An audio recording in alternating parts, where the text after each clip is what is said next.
right, guys, thank you so much for taking the time to talk about The Stranger with me. I will be directing questions individually just so we make the Zoom aspect of it work. Veena, I was wondering if, given the format of how people are going to see The Stranger, the cliffhanger serial aspect of it, did that affect how you directed the show, or do you think that's something that could be highlighted in post and did not affect how you directed it on set? The short episodic nature of each episode definitely affected the writing and especially the directing, because I think the danger in any sort of serialized short format is that the ends become repetitive, especially if they're cliffhangers. And so there was a lot of crafting visually of what an end might look like, but more so actually performance, really. And, I had the great luck to work with the cast that I did. But, really being there with them, having the conversations beforehand about what every moment in this night meant, and Avan can talk about it, at length.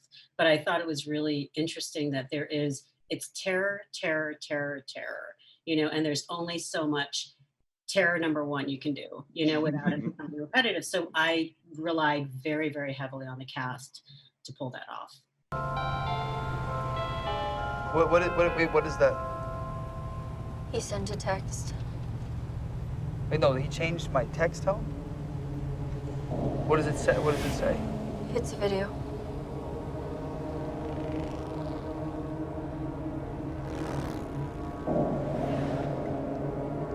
Hey, Boo Boo and BF left a gift. It's in the glove compartment.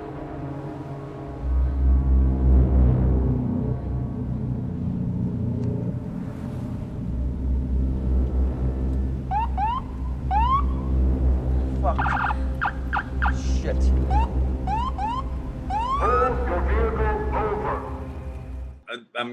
Is a two-part question for you. When did you guys shoot this? And the reason I'm asking that is because in a series with lots of terror, as your director mentioned, sort of the one that was chilling to me is that sort of encounter that your character has with the cop on the motorcycle. And it's just, I wonder when did you shoot it? And when you guys were shooting it, did you know that you were be hitting a nerve of what it's happening all over the streets in the United States?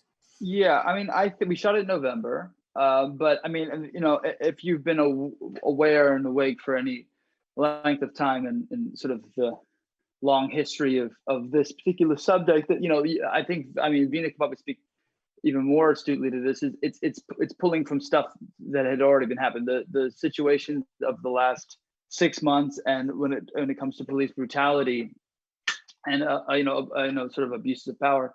That obviously came to a head over this last 6 months, but I think that obviously this is not a new problem or idea and construct, and people of color specifically, in America's case specifically Black males, but any men of color, women of color, it's there is a different it's definitely something I was sort of happy that this show touches on it. It doesn't make it its point. It's it's not preachy about it. So yeah, it's just embedded into the story. I think that's sort of it's a way, but it doesn't handle it frivolously either. It's not just something that happens to a character of color and then we breeze past it and we're just like, oh, that's just how it is. There's after that moment there's a conversation between Micah's character and myself and about the differences that she goes through versus what a character like JJ would go through based on his race and so I mean, as far as the timing, it predated sort of the recent troubles and conflicts, but again, it's something that's not a new thing, All right, Veena, unfortunately. thank you for answering the question. Veena, let me ask you this. One of the things that I love is how you make the reality of the specificity of Los Angeles as a city work. I think anybody who hasn't lived in Los Angeles might think you're making the whole being in the train station and then walking into the club, or the whole thing with the directions about shaving 2 minutes. But did you look for places where that could be incorporated? Because LA is very much another character in the series. This movie was definitely an homage to the Los Angeles that I know and live in and love, and the East Side, right? East Side and downtown, which is like a part of LA we do not see on the screen all that much. And so I really, yeah, so much of what you saw on screen was the real deal, places I'd spent a lot of time at. The speakeasy, we could not use the real speakeasy, Songbird, that this was based on. It is in Right. Chinatown.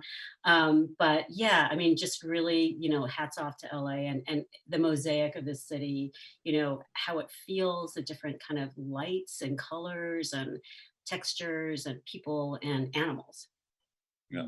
No, I mean, I was telling my wife while I was watching it last night, like the whole speed thing feels completely fake, but this feels like LA. So hats off to you guys for getting it on screen. So my time's up. It's a pleasure talking to you guys, and congratulations on the show. You guys stay safe and have a good day.